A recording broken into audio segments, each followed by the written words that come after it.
Hi అండి, అందరికీ నమస్కారము. Welcome to our channel we travel together. మేము సికింద్రాబాద్ బేగంపేట్ రైల్వే స్టేషన్ నుంచి నారాయణాద్రి ఎక్స్ప్రెస్లో తిరుపతికి వెళ్ళాము.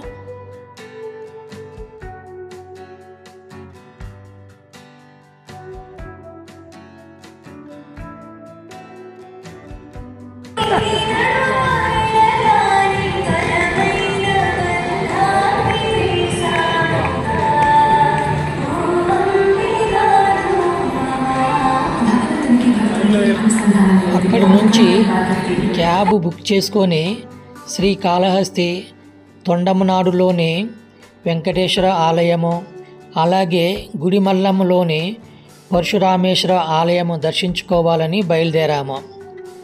క్యాబ్కి మేము 2800 రూపాయలు పే చేశాము.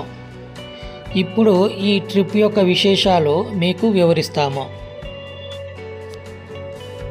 ఈరోజు మేము శ్రీకాళహస్తీశ్వరుని దర్శించుకున్నాము. శ్రీకాళహస్తీశ్వర దేవాలయం ఆంధ్రప్రదేశ్లోని తిరుపతి జిల్లాలో తిరుపతికి 42 కిలోమీటర్ల దూరంలో ఉంది.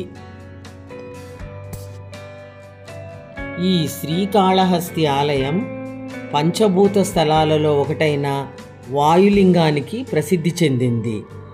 దీనిని దక్షిణ కైలాసంగా కూడా పరిగణిస్తారు.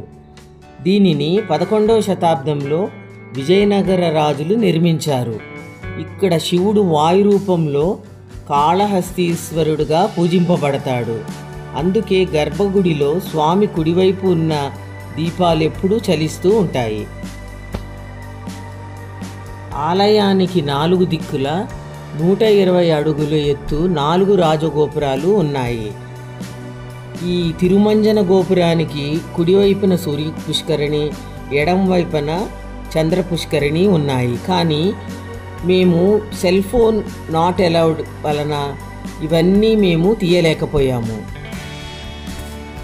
ఆలయంలో క్షేత్రపాలకుడు సుబ్రహ్మణ్య స్వామి, వెంకటేశ్వర స్వామి, వరదరాజు స్వామి ప్రత్యేక ఆకర్షణ కన్నప్ప నిలువైన విగ్రహం. ఆలయం శిల్పకళతో శోభించే స్తంభాలు, మంటపాలతో మనల్ని ఆకర్షిస్తాయి. అనేక వర్ణ చిత్రాలను కూడా చూడవచ్చు. ఈ ఆలయ పరిసరాలలో 36 తీర్థాలు ఉన్నాయట. టెంపుల్కి కొంచెం దూరంలో palkova with ice cream parallel ఉంది. ఇది చాలా ప్రత్యేకం. ఇక్కడ మీరు తప్పక టేస్ట్ చేయగలరు.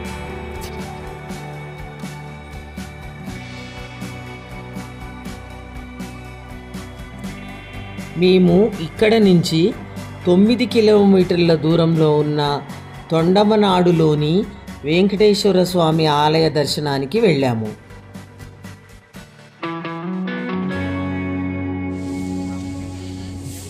మేము తొండమనాడులోని శ్రీ వెంకటేశ్వర ఆలయాన్ని చేరుకున్నాము.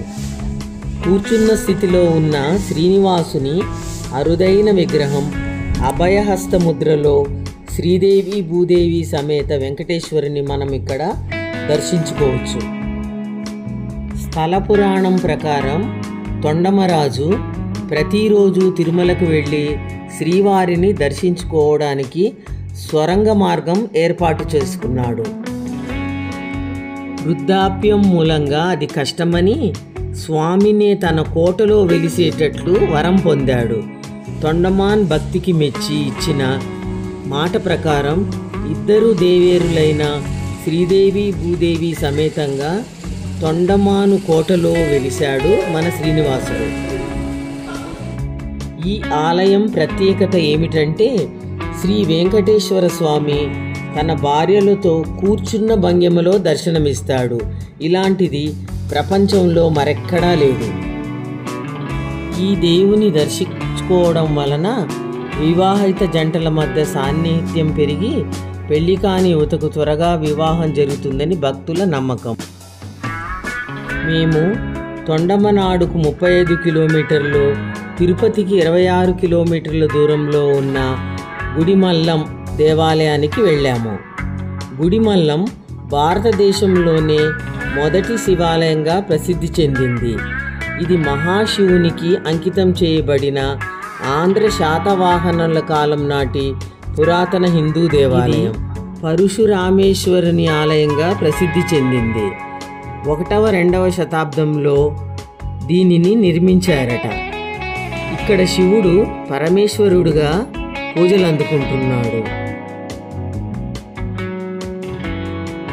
ఈ ఆలయంలోని గర్భాలయం ముఖమండపాన్ని కన్నా లోతుగా ఉంటుంది.